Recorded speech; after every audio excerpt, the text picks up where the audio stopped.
କଲେ ଯେ ଏଇଟା ଗୋଟେ ଭଲ ଜାଗାଟିଏ, ଏଥିରେ ଡାକ୍ତରଖାନାଟି ମୋଟାମୋଟି ଭାବରେ କରିବା ଦରକାର।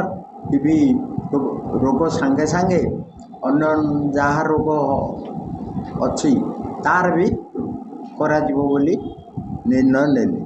ଯେତେବେଳେ ଏହା କରାଗଲା ସେତେବେଳେ ସେମାନେ ଜବାବ ଦେଇକରି ଯାଇଥିଲେ ଯେ ଏଠାରେ ସବୁ ବିଭାଗର ବିଶାରଦମାନେ ରହିବେ, ଆସ୍ତେ ଆସ୍ତେ କରିକି ଆଣି ଆମେ ଆକୁ ପୂର୍ଣ୍ଣାଙ୍ଗ କରିବୁ ଏବଂ ରୋଗୀ ଯେତେ ଆସିବେ ସ୍ୱାଧୀନ ଭାବରେ ଚିକିତ୍ସା କରେଇ ଯିବେ।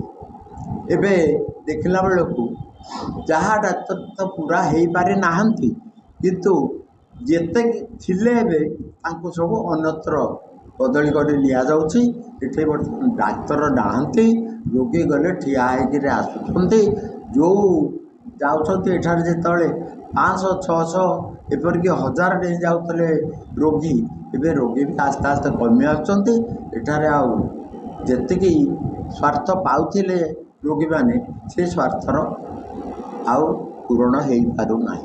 ତେଣୁ ଆଜିର ନିଷ୍ପତ୍ତି ଏଇଆ ଆମେ କରୁଛୁ, ଯଦି ଠିକ୍ ଅବସ୍ଥାକୁ ଡାକ୍ତରଖାନା ନ ଆସେ ବା ଦରକାର ହେଉଥିବା ଡାକ୍ତର ଏଠାରେ ନ ରହନ୍ତି, ଡକ୍ଟର ଦରକାର ହେଉଥିବା ଆଉ ସେବିକାମାନେ ଯଦି ନ ରହନ୍ତି, ତେବେ ଆଗାମୀ ଦିନରେ ଏହାର ବିହିତ ପଦକ୍ଷେପ ନିଆଯିବ ଏବଂ ଏହାକୁ ଗୋଟେ ସାଧାରଣ ଆନ୍ଦୋଳନ ଭାବରେ ବ୍ଲକ କଂଗ୍ରେସ ତରଫରୁ କରାଯିବ।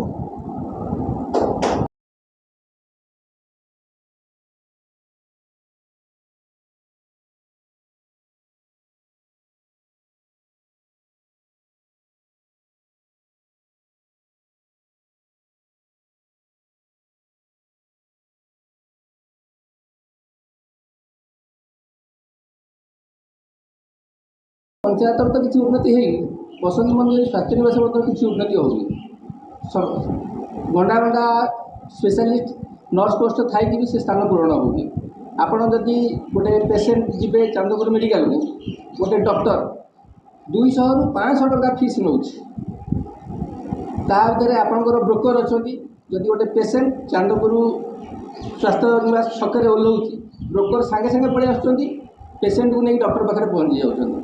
डॉक्टर कौन कर 200 ରୁ 500 टका फीस नौ नेला प्रेस्क्रिप्शन एमती प्रेस्क्राइब कर मेडिसिन ता तले एक प्रेस्क्रिप्शन तले मेडिसिन स्टोर एडवर्टाइजमेंट हो निर्दिष्ट मेडिसिन स्टोर को प्रेस्क्राइब कर मेडिसिन निर्दिष्ट ब्रोकर निर्दिष्ट मेडिसिन स्टोर आपन को औषध किणुच डॉक्टर एपटे कमिशन आकार मेडिसिन कमिशन पाँच एपटे आपंकर पेसेंट फीस भी 200 ରୁ 500 टका नौ जोटा कि सरकार आईन भितर ना। तापर भी आपन जदि मेडिकल को जी जदि आपंकर स्त्री प्रेग्नेंट थी से आवर्सन मेडिसिन लिखुन संध्या गले सेमती गार्ड मैंने अच्छा आप डॉक्टर को देखा करा गले आप गार्ड मैंने आग अटकाऊँ। तेणुक बर्तमान बसंत मंदिर स्वास्थ्य सेवा सेमती किसी नूतनत्व ना जे आपड़ से जी जेहेतु चांदपुर गोटे बड़ जगह बहुत लोग चांदपुर मेडिकल पर निर्भर कर आंचलिक लोक बहुत असुविधार सम्मुखीन होती। जदि ये सब दीर्घ दिन चले ताल भविष्य में ये गोटे विराट जन आंदोलन में परिणत हम। तेणुक आपण माध्यम आम सरकार को कहीदेक चाहूँ जे ये सब जिनसर उचित पदक्षेप नियंतु आ तुरंत आर समाधान करूँ।